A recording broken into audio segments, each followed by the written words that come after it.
Hi, Lena. Thank you for meeting with me today. Thank you for meeting with me, Dean Vanessa, as well. I really appreciate you taking the time to come. Yeah, I'd imagine that you've had a lot of thoughts and feelings about some of the things that have been going on with your academic experience here today, right?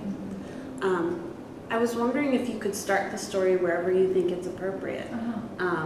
I'd imagine that you have a lot of thoughts about the experience up to this point, and I haven't had the chance face-to-face to hear it from you yet. Yeah, absolutely. It's quite involved. Would you mind getting me up to speed with what you know about my case? Sure. In the interest of time. Yeah. So, as you know, our university values diversity. So when your paperwork came across our desk as a native of Camomere, your whole experience of the struggles that you experienced there and then coming to our country obviously were very unique, and it was the kind of depth that we thought would be really valuable to our student body. So I know that side of things. And then, of course, in terms of your academic record, I have access to some of that information as well. So I know that you took the MCAT as your entrance exam coming into the program, which is a standardized exam with some multiple choice components to it. I know that you've had 2 years at the university, and I think we both agree that what brought us here to get together is our awareness that some of the courses pose certain challenges. The university, as you know, offered some support in a variety of ways. And I think that it would be most appropriate for you to speak to how that support was implemented, because while I know what was intended in terms of the support, you might have a more vivid or clear opinion of that, given that you're the one who lived the support. My documentation says that we went through like a psychological overview, and based on those results, a tutor was provided to you, along with a note taker, and I'd just like to hear from your perspective how that went, how that impacted your academic experience here, because it's really important to us to make sure that the learning experience is a good one for all of our students. Absolutely. And could you speak a little bit to what some of your objectives for this meeting are? Yeah. The university's main concern, is basically that we know you're having trouble passing courses. And as you might expect, a top-rated medical university like ours has certain standards. And we're willing to support students to meet those standards. From my viewpoint and from the viewpoint of many of the faculty, even with maximum support in place, it appears that your passing courses was not something that was proven by your tests and just your overall academic standing, I guess you would say. And I wanted to get information from you about your experience so that I know what I'm hearing is accurate, and then to investigate how to move forward from this point, because as you know, the proposal of the committee up to this point is that dismissal from the medical school is kind of where we stand based on procedures. So I've said a lot. I'd love to hear your perspective. So I just want to start a little bit with my story, both personally and in terms of my learning profile. So as you know, I'm from Camomere. And as a child, lived through an active combat zone, and there were certain psychological repercussions of that. And the university has been very supportive in kind of looking at the repercussions of that through a psych eval that they did at the end of my first year. And what they found is that while I'm able to speak intelligently around the topics of multiple choice tests, or if I was given time to write it, I could show that I really did know the material, but something about the multiple choice format triggers almost kind of like a post-traumatic stress thing in me, and I don't respond very well to it. So after my first year, I failed 3 of my 12 courses. All 3 of those courses had a summative component that was multiple choice. I had the psych eval with the support of the university after the first year, and was given a note taker and other kind of tutoring and support to help me through. I failed the same 3 courses. And at the end of this year, as you noted, I'm not to continue on at University of Austin Medical School.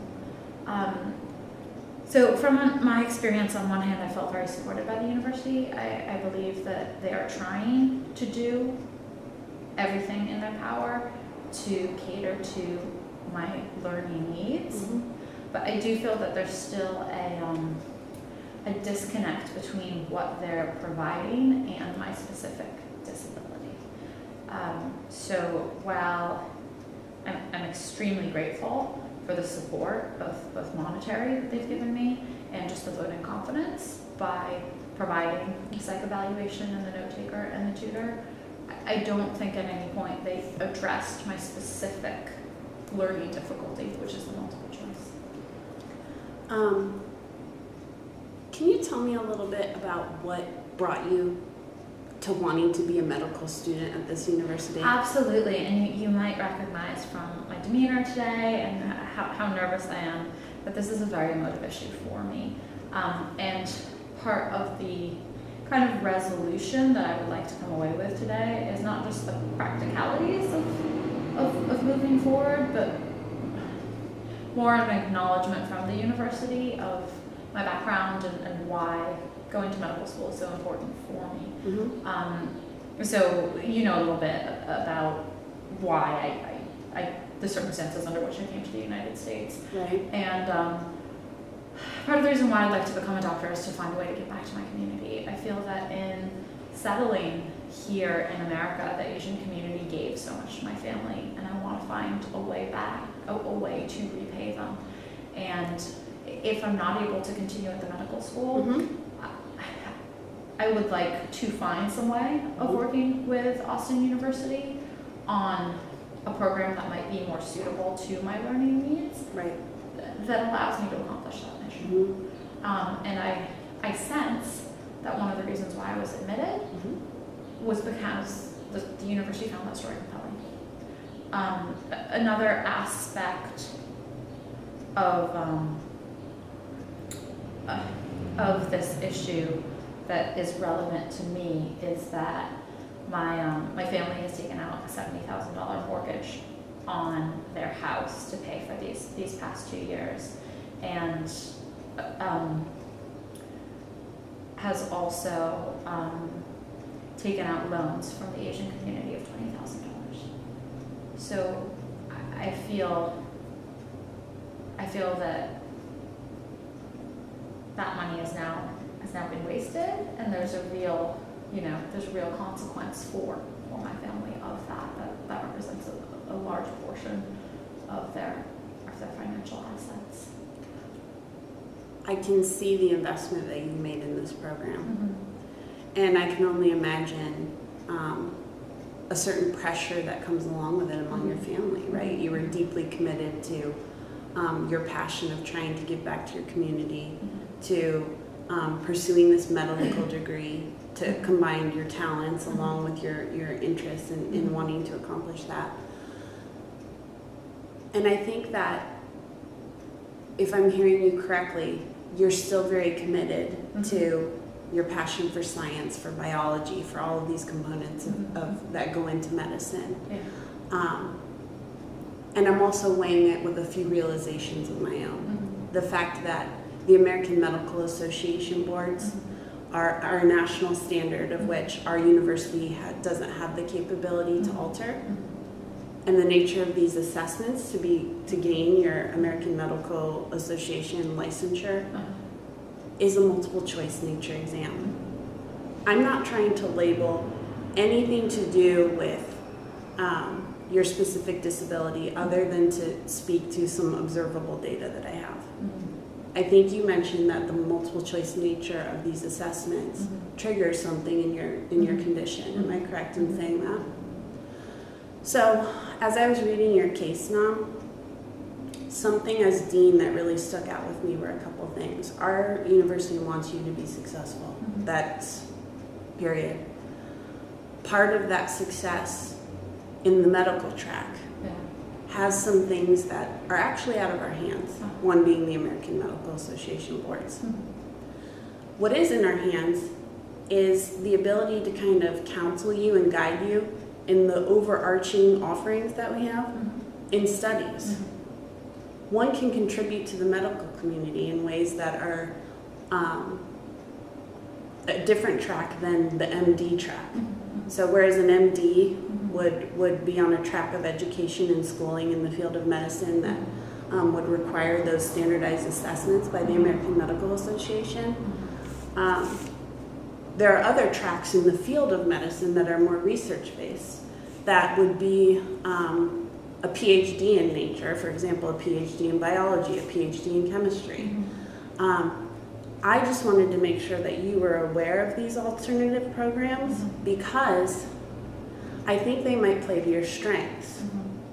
If the nature of the challenge in this whole picture is the undisputed presence of multiple choice examinations, if you were to pursue something like a PhD track in an alternate field of science, our ability opens up. We're no longer bound by standardized boards by the Medical Association. It's something that our university and our professors could tailor a little bit more without alienating these established boards and institutions that exist in the United States. Your story is compelling. Your desire to contribute to medicine and things like that are things that, even though we recommended your dismissal from medical school, I wouldn't encourage you to exit the field of medicine overall. What I just want you to be aware of is the other track that you might be able to pursue. PhD candidates are able to do research and show their learning in laboratories and things like that in ways that are very essay and research based. This whole multiple choice phenomenon is not as rooted in the standardized measures of those tracks. And I feel like if you're interested, because it all is based on ultimately your interests, as a researcher in the field of medicine, you could make contributions to the pharmaceutical side of medicine. You can make contributions to the analysis of diseases. There are a lot of biological phenomena going on right now, bioethics, things like this that involve medicine in a lot of different ways. And I don't know if you are aware of this opportunity. We do not pride ourselves on seeing students fail. And I can't take away the full existence of multiple choice exams because they're sort of the nature of the MD industry in terms of licensure in the United States. What I can do is I can speak to the programming at our university. And I just would love to hear your thoughts on that. Yeah, I mean, I think that seems really attractive to me. I'm coming from a place where my family's now $70,000 in debt, and I can't justify having them go further into debt with my education, especially when I failed them 2 years in a row. I would be willing to look into those programs if the university would be willing to waive my tuition for them, or would be willing to offer me some kind of financial compensation for the classes and the credits that I failed for the tuition. Right. Yeah.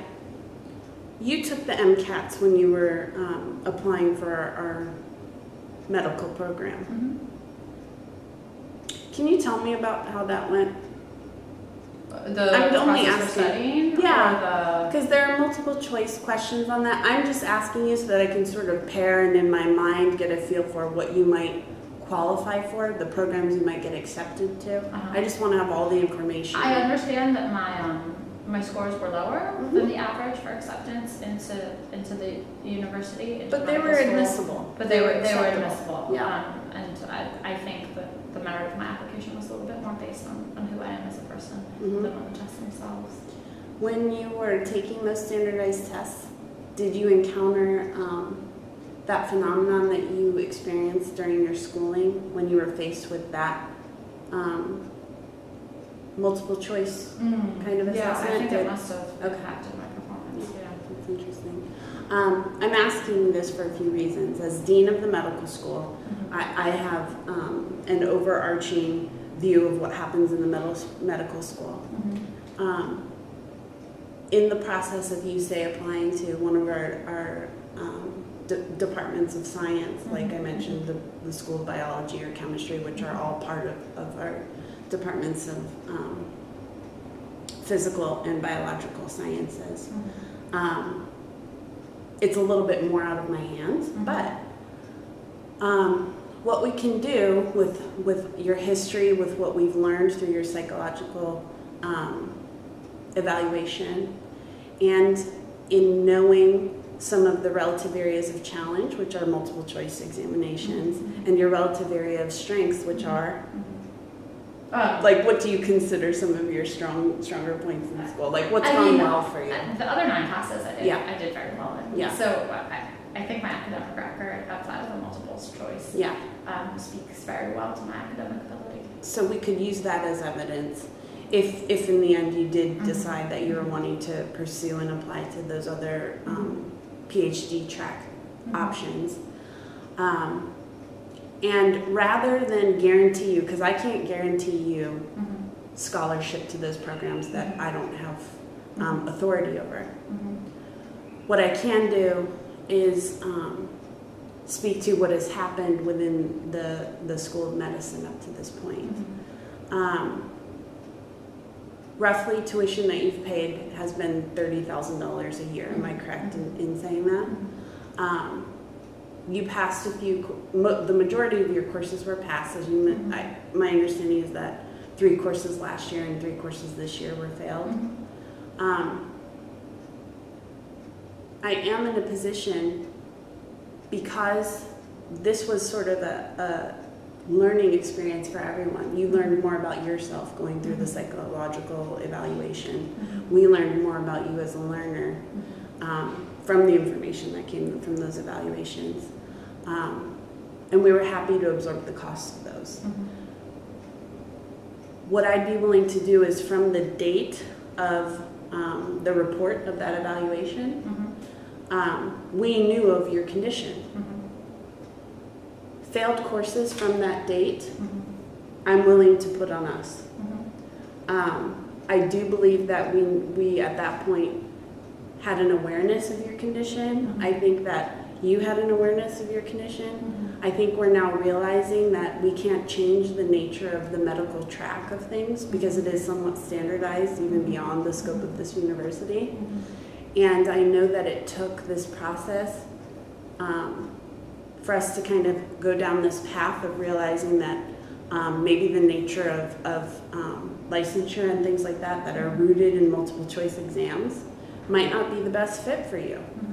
And I'm willing, on behalf of the College of Medicine, to show you how committed we are to you and your success by taking ownership up until the point that we knew of it. Because I'm going to be perfectly honest now. Upon acceptance, we didn't know that this was a psychological component of you. And I'm not saying that it would have impacted admissions decisions or anything, but we could only implement our support up to the point where we knew that it was needed. And I feel that as soon as we were aware of its necessity, it was in place. But I think that the university and you could have perhaps done a more effective job of realizing what your strengths were, what kind of programming would play to you as a specific learner. So how do you feel about that? My concern really is that I don't feel that at any point the university actually catered to my learning difficulty. So while support was provided, it was not support that addressed my learning difficulty. So transferring credits for the courses that I failed in the second year, that's 3 credits, was a total of 24 credits. That's an eighth of my tuition, or approximately $6,000. Right. And that doesn't really speak to the sacrifices that my family has made, sacrifices I've made both in time, in terms of my self-esteem, failing 2 years in a row, when I feel like I've been in a context that has not recognized my specific learning difficulties according to the American Disability Act. That in my mind, it's kind of like providing a wheelchair to someone who doesn't have a problem with walking. That the actual way in which my difficulty was being catered to wasn't ever suitable at my tenure at University of Boston. We can't change the nature of standardization of medicine in America, right? What we can do at University of Austin, Austin University, is give you the supports to meet those standards. And can you explain a little bit more about how you feel that the support that was given to me was specifically tailored to my learning difficulty? Sure. Because it's not, that's the component that's not clear to me. Okay. And I'm not sure it's clear to the university, because it seemed to have kind of been a one-size-fits-all. Okay. We're going to give you a note taker and we're going to give you a tutor, but those weren't my learning difficulties. Multiple choice testing is one form of assessment, right? As the university saw it, with consultation by the psychologist who conducted your evaluation, it became known that that was the nature, the trigger of, would we call it your anxieties? What's the label you're giving your condition? I just want to call disability. A disability. Yes. Okay.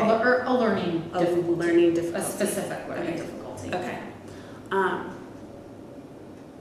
When we knew that your specific learning difficulty focused around multiple choice assessments, the purpose for us giving you a note taker and a tutor was to help give you tools and strategies to be more successful moving forward with those sorts of exams, because the true nature of the medical school track is driven very much by the boards, the board exams, which give you licensure as an MD in the United States. We can't change those standards. So what we were hoping to do through providing the support structures, I believe there was a therapist involved, the note taker, the tutor, was to give you the psychological support and counseling through the therapist, combined with a tutor that would be helping you in addition to your classes to build strategies and skills to approach those multiple choice assessments, and then a note taker to help you digest the information that was being delivered in class, so that the combination of those could meet your psychological and specific skill needs as a learner of that makeup. Given that we can't eliminate the multiple choice assessments. Absolutely. And I mean, what I'm hearing is, I feel like you keep saying the same thing, that there are these multiple choice boards, they exist, and we've given you support. Right. My concern is that the support is not tailored to my learning needs, and nor is it tailored to the recommendations made by the psychiatrist after that first year. Okay, tell me more about that. The recommendation made by the psychiatrist was specifically to do with the taking of multiple choice tests. Right. And in my undergraduate career, the support that was given to me specifically had to do with taking multiple choice tests. And I understand the logic of what you're saying, but what I'm hearing is not an actual understanding of what my learning needs are, or a genuine empathy into what the specific issue is. So, when you were an undergrad, the standards and expectations that you were facing were different and unique to that of a medical track student. I don't mean to sound like a broken record. Mhm. That there are standards in medicine that we can't change. And I understand that, and you keep repeating that. I know. I understand what the standards are. I Yeah. understand what I'll be tested on in 4 years' time. right. So given and- that can't change, Yeah. the maximum and specific accommodations Mhm. that we could have offered Mhm. were the psychotherapy, the note taker, and the tutor. Mhm. So I hear you and I Mhm. understand what kind of learner you are. Mhm. And I also know the intentions of the university, which was that our motive was to do whatever it took to make you successful, given the fixed nature Yeah. of Yeah, so the I'm system. a little confused by this concept of maximum and we're able to and we're, okay. I don't feel that my disability was specifically catered to. So I feel like you employed a kind of one size fits all approach to managing my disability that But wasn't it also actually sounds like, relevant. Nom, you're suggesting Mhm. that what we fell short on Mhm. was changing or modifying multiple choice tasks. No, I'm Okay, suggesting that the support offered was Okay. not appropriate to someone who has this specific psychological issue with regards to multiple choice Okay, tests. what would appropriate support have looked like? I don't know. I don't know. Okay. But I don't see my program Yeah. of support that was offered to me being any different from any student who has any other learning difficulty. So this is where the support component is kind of falling down for me. We don't provide psychological support to every student. For Mhm. example, let's say that there's a child or a student, these Mhm. are adults, with dyslexia or something like that. Mhm. Psychotherapy would not be a component of their counseling because the nature of their learning need doesn't warrant it. Mhm. We are very aware that the anxieties triggered by multiple choice exams are very deeply rooted in your life and your upbringing in Camomere. Mhm.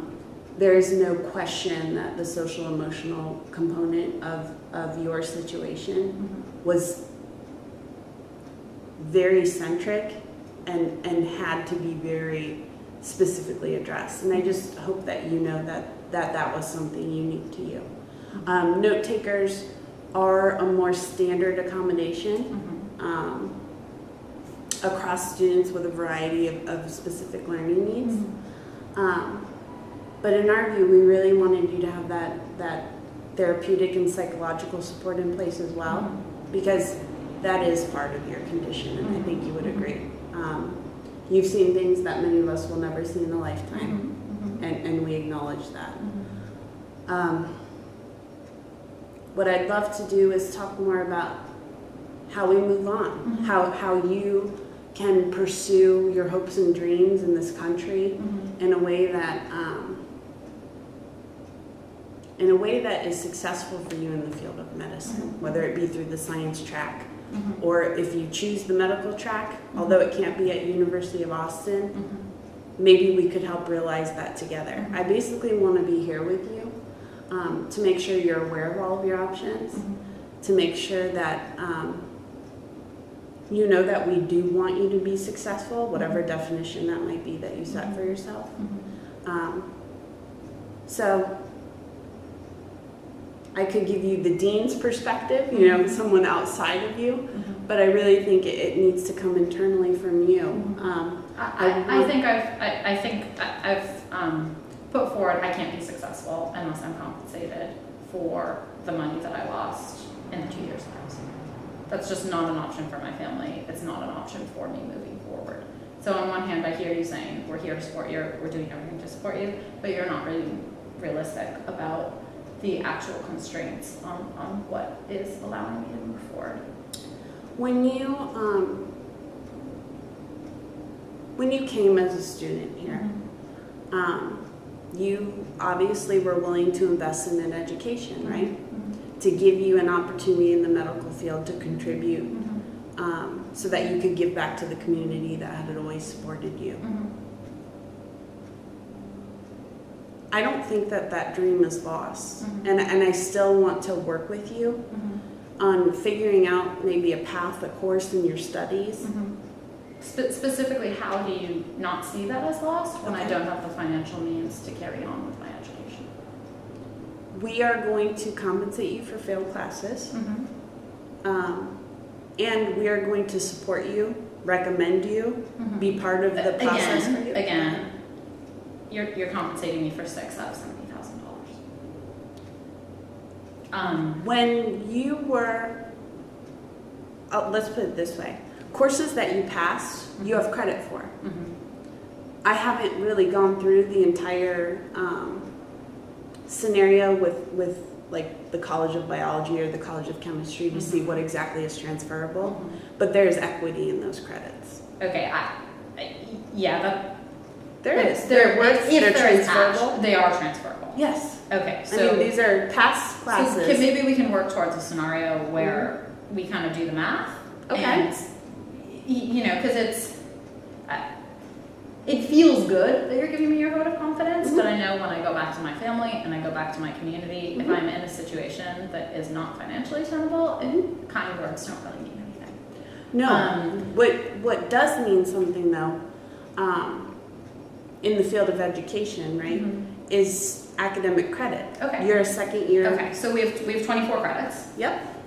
So it's 12 credits times 2, and I have failed 6 of those, which leaves another 18. And are you you're willing to compensate me for all 6 credits that I failed? The credits since the results of the report. So for 3 credits. Okay, so we have a further 21 credits to make up. So again, are all 21 of these credits, well, we're taking away 3 automatically because you're not compensating me for the 3 that I failed before my psych evaluation. Are you saying that those 18 credits are transferable?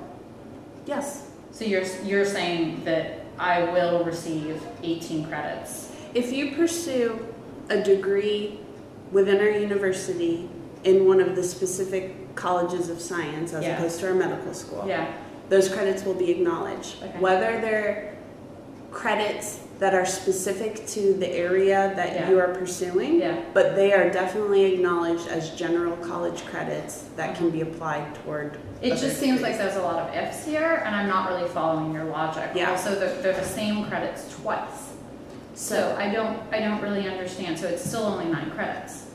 So explain that to me. Okay, so I've taken my first year twice. Okay. So I've taken the same classes twice. Okay. The courses that you've passed are courses that you've earned credits for, and you will definitely.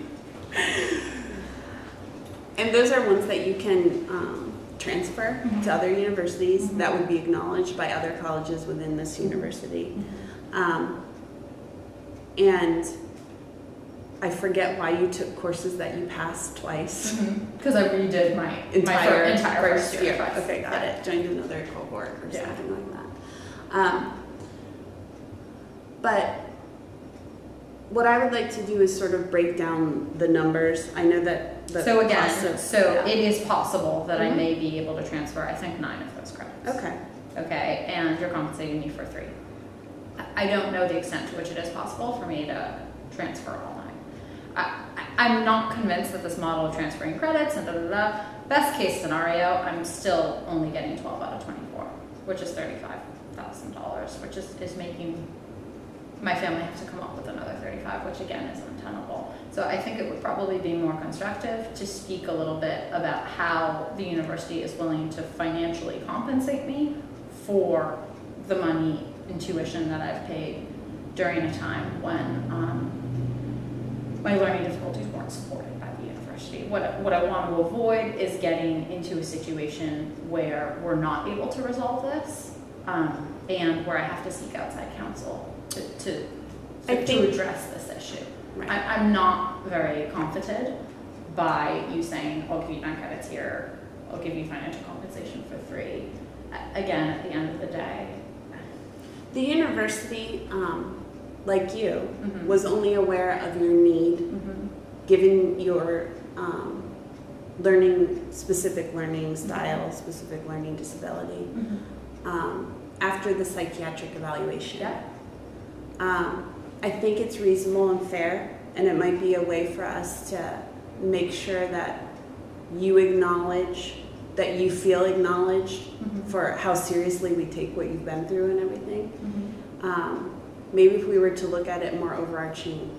From that point, when we knew of your psychological condition, that was at the start of your second year, is that correct? At the end of my first year. End of first year going into your second year.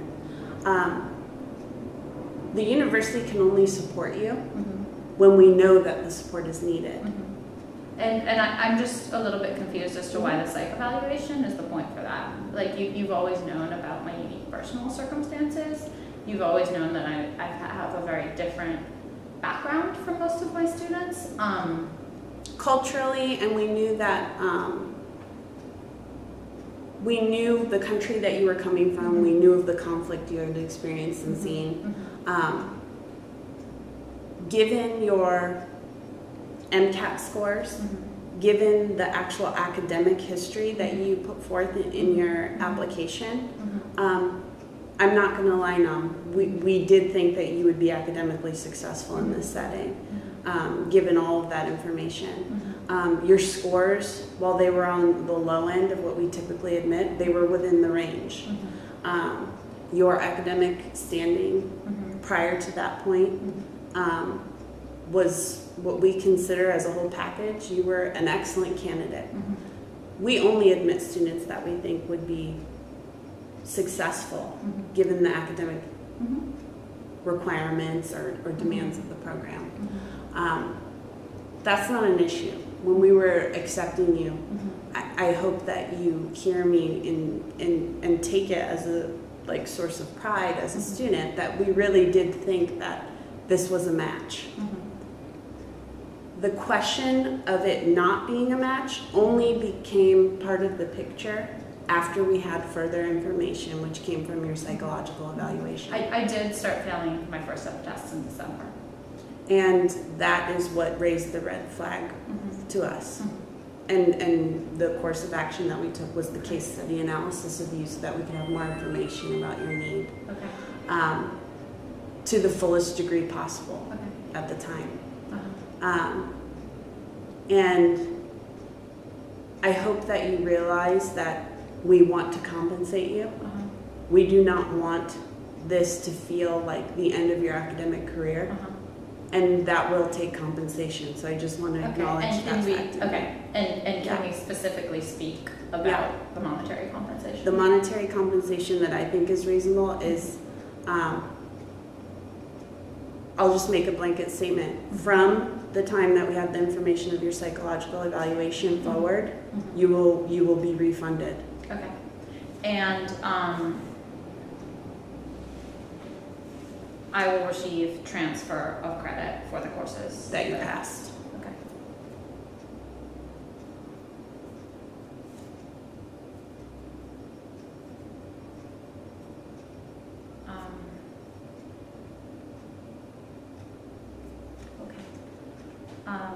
And it sounds like what you're saying as well is that you'll work with me to find an alternate course of study.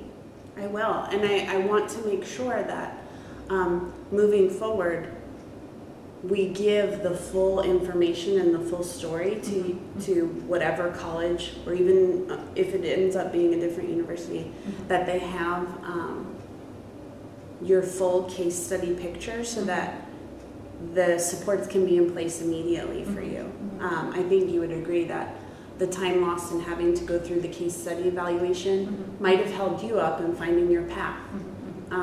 We want to make sure that you have access to any of the records you need, anything that our university can provide to make sure that